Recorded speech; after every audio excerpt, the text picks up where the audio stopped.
جو بھی معاملہ ہے، اولاد ہوگی، ماں باپ کی عزت ہوگی، مرنے کے بعد اٹھنے کا معاملہ ہوگا، قبر میں جانا، راز میں عذاب یا راز کے اندر اللہ کی طرف سے تحائف کا ملنا، ثواب کا ملنا، مقام کا ملنا،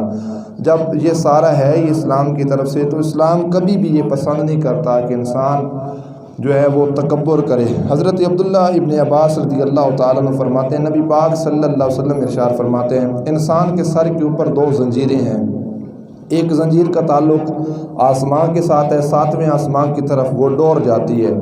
اور ایک زمین کا تعلق وہ ساتویں زمین کی طرف ہے۔ آپ اس کا معاملہ دیکھیے، حضور نبی پاک علیہ السلام فرماتے ہیں جب بندہ تکبر کرتا ہے، غرور کرتا ہے، ساتویں زمین کی طرف جو زنجیر جاتی ہے وہ کھینچی جاتی ہے، اللہ اس کو پست کر دیتا ہے۔ اور اس کے برعکس دیکھا جائے تو حضور فرماتے ہیں جب بندہ جھکتا ہے، اپنے اندر عجز کو پیدا کرتا ہے، سادگی کو پیدا کرتا ہے، ساتویں آسمان کی طرف جو زنجیر جاتی ہے، جو ڈور جاتی ہے، اس کو کھینچا جاتا ہے تو اللہ کریم جل جلالہ اس کو بلندیاں عطا فرماتا ہے۔ یہ تو انسان جتنا چاہے عزت پانا چاہے، اپنا مقام بڑھانا چاہے، بلند ہونا چاہے، ثواب کے لحاظ سے، اپنی عزت کے لحاظ سے، اپنے کمال کے لحاظ سے، وہ اتنا جھکتا چلا جائے، عجز کرتا چلا جائے، جتنا جتنا انسان جھکتا چلا جائے گا اتنا اتنا اس انسان کا مقام اللہ کریم جل جلالہ کی بارگاہ میں بلند ہوتا چلا جائے گا۔ اور ہمارے آقا صلی اللہ تعالیٰ علیہ وسلم ارشاد فرماتے ہیں تکبر کرنے والے اشخاص قیامت کے دن چونٹیوں کی طرح اٹھائے جائیں گے، اور سرکار فرماتے ہیں جس انسان کے دل میں رائی کے دانے کے برابر بھی تکبر ہوگا وہ بندہ کبھی بھی جنت کے اندر داخل نہیں ہوگا۔ اور ایک روایت میں حضور نبی پاک علیہ السلام فرماتے ہیں قیامت کے نزدیک سب سے زیادہ میرے قرب میں رہنے والے اور میرے نزدیک وہ لوگ ہوں گے جن کا اخلاق دنیا میں سب سے اعلیٰ رہا، افضل رہا، جنہوں نے اپنی زبان سے اچھے کلمات نکالے، لوگوں کو تکلیف نہ دی، اچھا بولے، میٹھا بولے، وہ قیامت کے دن میرے نزدیک ہوں گے۔ اور آقا دو عالم صلی اللہ تعالیٰ علیہ وسلم ارشاد فرماتے ہیں قیامت کے نزدیک سب سے دور مجھ سے وہ لوگ ہوں گے، حضور فرماتے ہیں جن کے اخلاق برے ہوں گے، اور روایت کے اگلے الفاظ ہیں جو تکبر غرور کرنے والے ہوں گے وہ مجھ سے دور ہوں گے۔ تو اس لیے عجز انکساری چونکہ مذہب اسلام کے اندر رہتے ہیں، ہماری اپنی طرف سے کوئی عزت نہیں ہے، ہمارا اپنا کچھ بھی نہیں ہے، جو کچھ ہے وہ اسلام کی ہی وجہ سے ہے، اسلام کے فیض کا حصہ ہے۔ تو لہٰذا جب اسلام میں بندہ داخل ہے، کلمہ پڑھتا ہے، پھر تکبر کس بات کا، پھر چاہے وہ ممبر کا وارث ہو، محراب کا وارث ہو، دنیا کی کسی کرسی کا کیوں ہی نہ مالک ہو، تو جب اسلام انسان کو عزتیں عطا کرتا ہے تو اس بندے کو چاہیے کہ کیا کرے، سادگی کو اختیار کرے۔ ایک روایت وہب بن منبہ رضی اللہ تعالیٰ عنہ کے حوالے سے ہے، بنی اسرائیل کے اندر ایک شخص تھا، 70 سال اس نے عبادت کی، روزے دار تھا،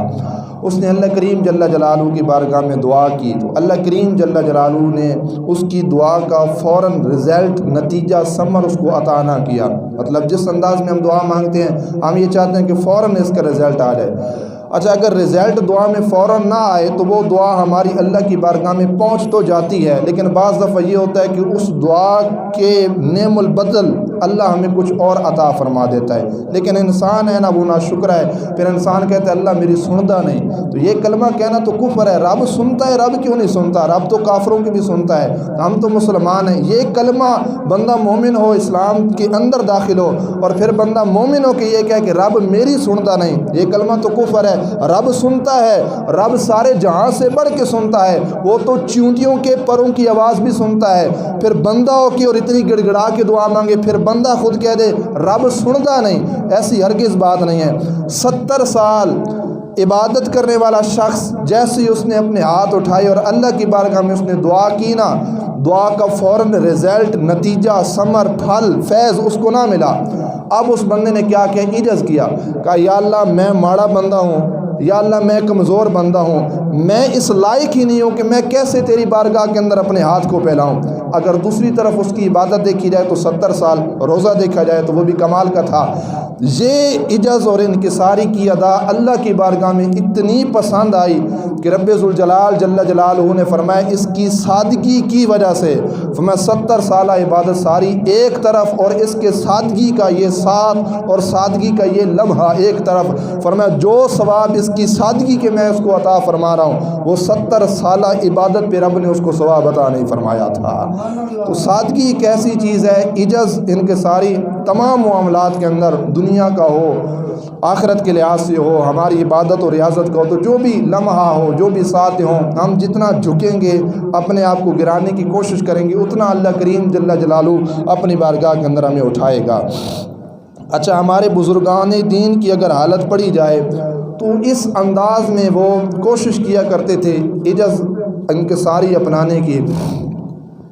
حضرت حذیفہ رضی اللہ تعالیٰ عنہ، آپ نے کیا کہ نماز ادا فرمائی، جماعت کرواتے تھے آپ، لوگ آپ کے پیچھے کھڑے ہوئے، جماعت کے لحاظ سے انہوں نے کیا کی، اقتدا کی۔ جیسے ہی نماز ختم ہوئی، حضرت حذیفہ رضی اللہ تعالیٰ عنہ نے سلام پھیرانا، تو سلام کے بعد آپ نے کہا اپنی نماز کو دوبارہ لوٹاؤ۔ انہوں نے کہا حضرت یہ کیسے؟ فرمایا کہ جب میں مصلی کے اوپر آیا تھا نا، تو میرے دل میں ایک خیال گیا تھا، میں نے کہا تھا یہ سارے ماڑے لوگ ہیں، میں ان میں سب سے افضل ہوں، ان میں سب سے اعلیٰ ہوں۔ فرمایا اتنی ساری چیز میرے دل میں آئی تو میں نے یہ سمجھ لیا اگر اتنی سی چیز بھی میرے دل میں آ گئی تو اللہ نہ میری نماز قبول فرمائے گا، نہ میری جماعت قبول فرمائے گا۔ امام اگرچہ افضل اور اعلیٰ ہے، لیکن امام کو افضل اور اعلیٰ مقتدی سمجھیں گے کہ جو پیچھے والے کھڑے ہوں گے وہ کہیں گے کہ یہ اعلیٰ ہے، یہ افضل ہے، یہ ہماری جماعت کرائے، ہم اس قابل نہیں ہیں۔ لیکن اگر امام نے اپنے آپ کو دوسرے ماڑے لوگوں سے اپنے آپ کو افضل جانا اور ہم نے سمجھا کہ سارے ہی ماڑے لوگ ہیں، میں ہی سب سے اعلیٰ ہوں، تو یہ بھی تو ہو سکتا ہے نا اقتدا کرنے والوں میں کوئی رب کا ولی کھڑا ہو، کوئی رب کا پیارا کھڑا ہو، بغیر اس کے جو ہے نا چہرے کے اوپر داڑھی موجود نہ ہو، بغیر وہ شریعت کا پابند نہ ہو، بغیر اس کے سر پہ امامہ موجود نہ ہو، لیکن یہ بھی تو بات ممکن ہے نا کہ پیچھے ایک بندہ کھڑا ہو، شاید ہم سارے ایک طرف ہو جائیں، اس جیسا مقام اللہ کی بارگاہ میں کسی کا نہ ہو۔ تو اس لیے امام کا اتنا بھی کام نہیں بنتا کہ امام اپنے آپ کو اعلیٰ سمجھے، اپنے آپ کو افضل سمجھے۔ ہاں، لوگ ضرور ہیں کہ امام کو اعلیٰ اور افضل سمجھ سکتے ہیں، یہ ہماری سادگی کا درس ہے۔ اور پھر بات کی جائے تو مولانا روم رحمۃ اللہ تعالیٰ علیہ، آپ فرماتے ہیں سلطان محمود غزنوی رحمۃ اللہ تعالیٰ علیہ،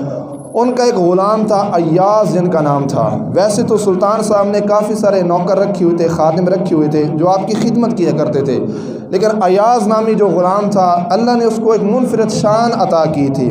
وہ پہلے آیا، ایک غلام تھا، آزاد ہو کے آیا، سلطان محمود غزنوی رحمۃ اللہ تعالیٰ علیہ کی بارگاہ میں آ کر اس نے خدمت کرنا شروع کر دی۔ پھر سلطان صاحب نے اس کو بڑا مقام دیا، سلطان صاحب نے اس کو ایک علیحدہ حجرہ اور کمرہ دیا تھا جہاں پہ جا کے وہ آرام کیا کرتا تھا۔ باقی نوکر بھی تھے، وہ سارے خدمت کیا کرتے تھے سلطان صاحب کی۔ تو جیسے جیسے اس غلام کا مقام بڑھتا چلا گیا نا، تو باقی جو غلام تھے وہ حسد کرنے لگ گئے۔ انہوں نے کہا کہ یہ سلطان محمود غزنوی کا غلام ایاز، اس کو اتنا مقام ملا، سلطان نے اس کو عزت دی ہے، مقام دیا ہے، ہمیں یہ مقام کیوں نہیں ملتا؟ وہ ڈپٹی کا جو دورانیہ تھا اس میں سے چند ساتیں نکال کر غلام ایک کمرے کے اندر جاتا تھا، جا کر اندر سے کنڈی لگاتا تھا، کنڈی لگانے کے بعد تھوڑی دیر بعد وہ واپس آ جاتا، واپس آ کر پھر وہ کیا کرتا، خدمت کرنا شروع کر دیتا۔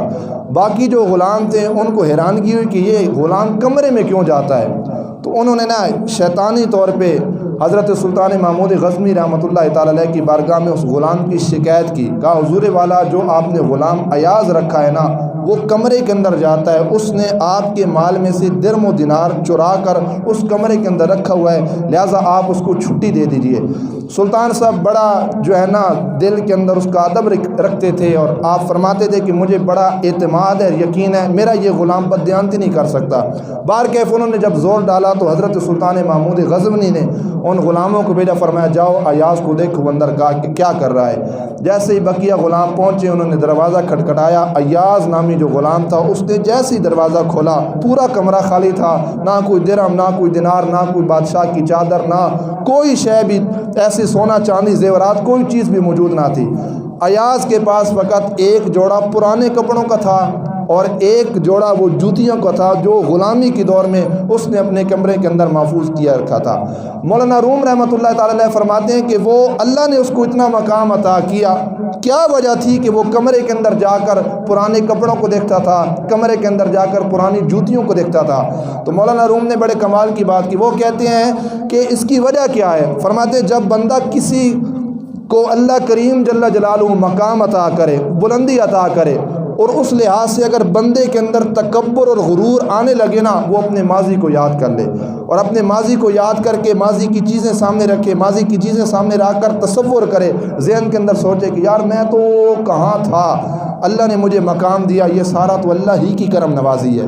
تو یہ ایک ہے اپنے اندر عجز کو پیدا کرنا، انکساری کو پیدا کرنا، یہ وہ واحد حل ہے جو انسان کے تکبر کو دور کرتا ہے۔ ہم استاد صاحب کی بارگاہ میں سبق پڑھتے تھے تو ہمارے استاد صاحب کے پاس کار موجود تھی، پیچھے جو ڈگی ہوتی ہے جہاں پہ سامان رکھا جاتا ہے وہاں پہ سائیکل کا ٹائر رکھا ہوا تھا۔ ہم حیران ہوتے کہ یہ کیا اتنی بڑی خوبصورت لاکھوں کی کار اور پیچھے ڈگی کے اندر سائیکل کا وہ ٹائر، یہ کیا ماجرا ہے؟ تو استاد صاحب فرماتے تھے جب بندہ کار پہ بیٹھے نا پھر ماڑے لوگوں کو بھول جاتا ہے، غریبوں کو بھول جاتا ہے، ماڑی چیزوں کو بندہ بھول جاتا ہے، لیکن جب ڈگی کی طرف آ کے ڈگی اٹھا کے وہ سائیکل کا ٹائر دیکھا جائے نا، پھر انسان کو اپنی اوقات یاد رہتی ہے کہ کہاں میں سائیکل چلانے والا تھا، میں اتنا لاغر تھا، میں اتنا کمزور تھا، آج اللہ نے اپنے فضل سے مجھے گڈی عطا کی ہے، اللہ نے کار عطا کی ہے۔ تو جب یہ تصور اور یہ ذہن کے اندر بات پائی جائے، پھر اعلیٰ سے اعلیٰ ملنے والی چیز جب بندے کو عطا ہوتی ہے تو بندہ اس پہ غرور نہیں کرتا، بندہ کہتا ہے یا اللہ کہاں میں تھا سائیکل چلانے والا، آج تو نے گڈی عطا کی، یا اللہ تیرا لاکھ لاکھ شکر ہے۔ تو یہ وہ ساری چیزیں ہیں، علماء نے کہا ماضی میں انسان اگر سوچے، تصور کرے، کوئی بھی انسان جب بلندی کی طرف جاتا ہے، عروج کی طرف جاتا ہے، وہ اپنے ماضی کی طرف دیکھے کہ میں ماضی کے اندر کیا تھا، آج اللہ نے مجھے کتنا مقام عطا کیا ہے۔ تو یہ تصور کرنے سے، یہ سوچنے سے انسان کا جو غرور ہے، تکبر ہے، وہ جاتا جائے گا اور انسان کے اندر عجز پیدا ہوگا۔ حضرت عمر بن عبدالعزیز گھر میں موجود تھے نا، تو مہمان آئے، مہمان جب گھر میں آئے تو وہ بار بار وہ چراغ جو ہے نا وہ بجھ جایا کرتا تھا۔ آپ اٹھے، آپ نے کہا میں تیل ڈالتا ہوں، مہمانوں نے آپ کا بازو پکڑا تو حضرت عمر بن عبدالعزیز رحمۃ اللہ تعالی علیہ آپ اٹھے اور آپ نے دوبارہ تیل ڈالا، تیل ڈالنے کے فوراً بعد آپ واپس آئے، واپس آ کر آپ نے کیا کیا، مہمانوں کے ساتھ کھانا کھانا شروع کر دیا۔ انہوں نے کہا حضرت ہم جو اٹھ رہے تھے آپ نے ہمیں کیوں منع کیا؟ تو حضرت عمر بن عبدالعزیز نے کمال کا جملہ ارشاد فرمایا جب میں تیل ڈالنے کے لیے جا رہا تھا اس وقت بھی میں عمر بن عبدالعزیز تھا، فرمایا جب میں نے تیل ڈالا، تیل ڈال کر واپس آپ کے پاس آ کر بیٹھا تب بھی میں کیا تھا، عمر بن عبدالعزیز تھا۔ میری ذات کے اندر، عزت کے اندر کوئی فرق نہیں آیا۔ اسی مقام پر مولا علی پاک نے بات کی، فرمایا اگر کوئی بندہ تکبر کو دور کر کے اپنے گھر کا کام کرے اور وہ بندہ کمال درجے پر ہو لیکن کوئی شے اٹھا کر اپنے گھر کی طرف آئے، عجز اپنائے، تو مولا علی پاک کہتے ہیں اس کے کمال کے اندر کبھی بھی فرق نہیں آئے گا۔ یہ نہیں ہوگا کہ جب وہ اپنے گھر کا کام کرتا ہے تو اس کی عزت تھوڑی ہو جائے گی، اس کی عزت کے اندر کمی آ جائے گی، اس کا وقار کے اندر کمی آ جائے گی، تو ایسا ہرگز نہیں ہوتا۔ سادگی اپنائی جائے تو سادگی میں اگر اپنے گھر کا کام بھی کیا جائے تو اس میں انسان کی کمال اور انسان کی عزت کے اندر فرق نہیں آتا۔ میں آخری روایت، آخری واقعہ خلیفہ ہارون الرشید کے نام سے، بہت بڑے بادشاہ ہیں، بہت بڑی سلطنت ان کے پاس موجود ہے۔ خلیفہ ہارون الرشید ایک مقام پر بیٹھے تھے تو پیاس لگی، جیسے ہی پیاس لگی تو غلام سے کہا کہ مجھے پانی چاہیے۔ ماڑا سا ایک غلام تھا، اس نے کیا کیا، اپنے ہاتھ میں مٹی کا ایک گلاس اٹھایا، اس کے اندر پانی ڈالا اور خلیفہ ہارون الرشید ان کی بارگاہ میں پانی کو پیش کیا۔ جیسے ہی خلیفہ ہارون الرشید پانی پینے لگے نا تو پانی کا وہ مٹی کا جو گلاس تھا جیسے ہی منہ کے قریب کیا نا تو غلام تھا، اس نے ہاتھ جوڑے، انہوں نے کہا حضرت میں آپ سے ایک بات پوچھنا چاہتا ہوں، پانی اب بعد میں پیے گا۔ خلیفہ ہارون الرشید بہت بڑے بادشاہ تھے، انہوں نے کہا غلام فرمائیے کیا کہنا چاہتے ہو؟ تو غلام نے ایک بڑی پیاری مثال دی، فرمایا آقا اگر آپ ایک جنگل کے اندر موجود ہوں، وہاں پر کوئی شے بھی موجود نہ ہو، نہ دائیں نہ بائیں نہ آگے پیچھے کوئی شے بھی موجود نہ ہو،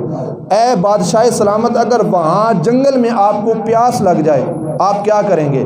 تو خلیفہ ہارون الرشید نے کہا، انہوں نے کہا یہ پیاس ایک ایسی شے اور ایسی چیز ہے، آپ فرماتے ہیں کہ میں ایک گلاس پینے کی خاطر جو میری سلطنت ہے نا، آدھی سلطنت میں دے دوں گا اور ایک گلاس پانی کا لے لوں گا۔ آپ نے کہا ٹھیک ہے پانی پیو۔ جیسے ہی بادشاہ نے پانی پی لیا تو پھر غلام نے دوسرا سوال کیا، فرمایا حضرت جی یہ آپ نے پانی تو اندر پی لیا ہے لیکن اگر اللہ کریم جل جلالہ وہ مقام بند کر دے جہاں سے پانی باہر نکلتا ہے، چھوٹے پیشاب کا راستہ اگر اللہ بند کر دے پھر آپ کیا کریں گے؟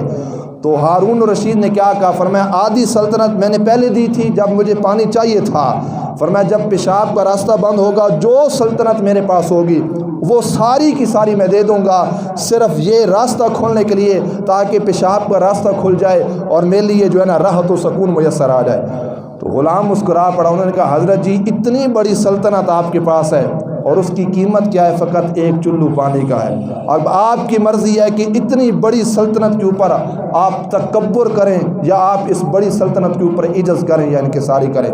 حقیقتاً بات ایسی موجود ہے کہ اتنی بڑی سلطنت ہونے کے باوجود یہ چلو پانی کا اس کی قیمت تو فقط یہی ہے کہ اگر چلو پانی کا نہ ملے تو انسان ساری کی ساری سلطنت دے دے ایک قطرہ پانی لینے کی غرض سے۔ انسان کی زندگی حقیقتاً یہی ہے، 5 یا 10 یا 15 یا 20 مربع جو ہے نا مرلے پلاٹ پہ بیٹھنے والے وہ اشخاص اور اچھے مکانات بنانے والے اور اچھا بزنس کرنے والے اور اچھی کمائی کرنے والے اور کاروبار آگے کرنے والے کبھی بھی ایسا مت سوچا کریں کہ ہمارے پاس مال دولت درم و دینار ہے ہم تکبر کریں گے، ایسا ہرگز مت کیا کریں۔ اپنے اندر عجز کو پیدا کریں، سادگی کو پیدا کریں، وگرنہ اتنی بڑی سلطنت ایک چلو پانی کی اگر قیمت ہے، ہمارے پاس کیا ہے؟ ہمارے پلے تو کچھ بھی نہیں ہے۔ تو اس لیے سادگی ایک ایسی چیز ہے جو اللہ کریم جل جلالہ کی بارگاہ میں انتہائی پسندیدہ عمل ہے۔ اللہ کریم جل جلالہ ہمیں سادگی اپنانے کی توفیق عطا فرمائے۔ وآخر دعوانا ان الحمد للہ رب العالمین۔